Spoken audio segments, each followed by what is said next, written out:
Stardate 199001.06. Star Trek The Next Generation, doing what Star Trek really does best when it's at its finest.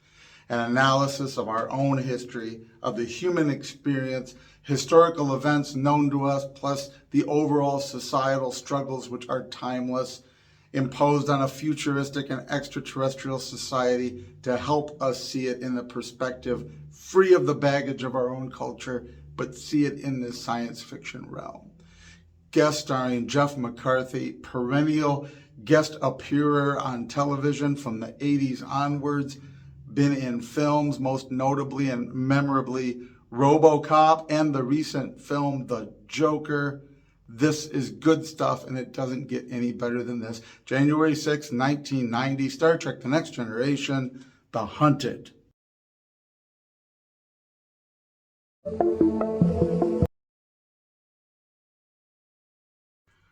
Roga Danar is a soldier for his homeworld of Angosia.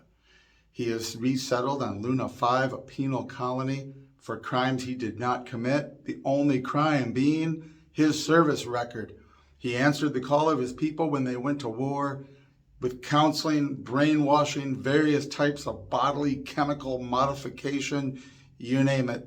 He and others like him were converted into these instinctual, driven, brilliant, violent super soldiers to win the war and the cause of their people, who now, living a happily ever after in a relatively peaceful and technologically advanced society, are on the edge of joining the United Federation of Planets, while hidden away in places like Luna 5 are the dirty little secrets of the baggage of their violent and nasty past, keeping these men locked up rather than trying to treat them, not being confident they can get them help, separating them from society lest the smallest thing that happens in ordinary daily life set them off and people die. These men answered the call. They gave their lives over to this mission, and now that the war is over, they cannot or will not be allowed to attempt to get their lives back. Though at a technological level of disadvantage, Roga Danar, the super soldier, played by Jeff McCarthy, plays havoc with the Federation Starship Enterprise. His violence, his brilliance, his planning ahead, his strategy, he outwits them until he is captured, but then finally he ultimately does escape. It's an incredible moment when this guy, visiting guest star of a species on an alien planet, is able to outwit the members of your main cast and crew, but that's exactly how it's written. The government of Angosia on the edge of being toppled. They just don't have what they need to be able to stand up to men like the men that they've created. It's almost precognizant of a Demolition Man thing from a few years later. They are not equipped to deal with the situation. They want Picard's help. Picard comes down with a small away team, and his only advice is, you better figure this out. But he's not going to do their dirty work for them. He's not going to interfere, and essentially says, if your government survives, we might consider allowing you to be members of the Federation, but you work it out. The real brilliance is of what Star Trek is always good at. The 20th century, then this came out in 1990, the 20th century gave us world wars. World War I, World War II, the ongoing conflict with communism that is the Cold War, but was also a hot, shooting, violent war in many places fought by proxies and sometimes our assistance. So the Korean conflict, the Vietnam conflict in particular, though a few decades in the past by 1990, or almost 2 decades in the past, nevertheless was relatively fresh in the minds of the American people, the primary viewers of Star Trek The Next Generation in 1990, or circa 1990.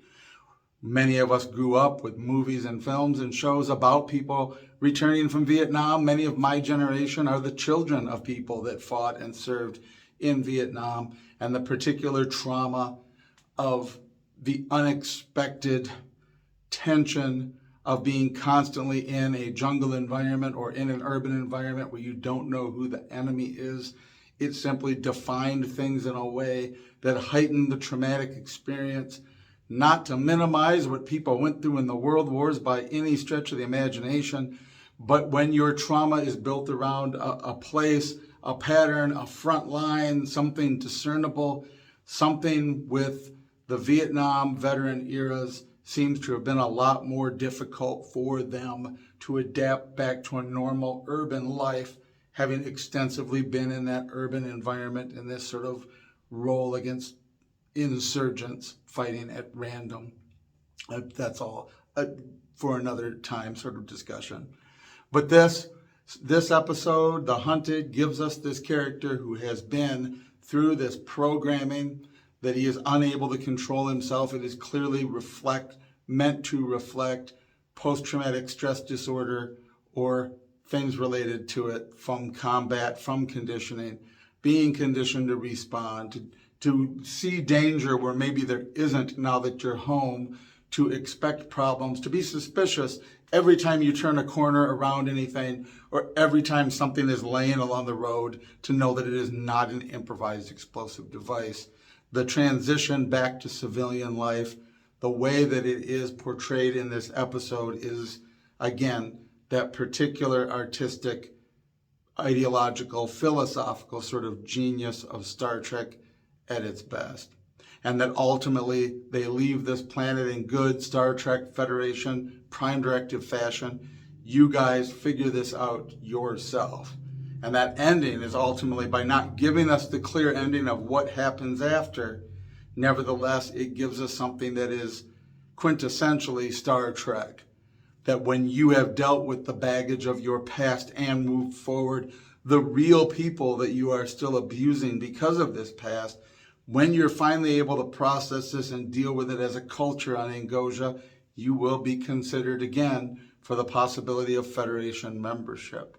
But this is the essence of what the Federation is selling, is a future alliance, a unity, a way of cooperating and working together that involves this sort of open-minded ability to get past what things have been, aspire together to a shared idea of what the future is. As long as you're sweeping under the rug these past things, leaving these people locked away, you are not ready. But when you are able to assimilate them, help them, treat them, deal openly with the things you've done in the past, learn from your mistakes, then you're ready to move forward in Federation membership. Just one of those great classic episodes that whenever I happen to see it on, I go ahead and watch it again. And I can't say enough about the great performances that really pull this one off.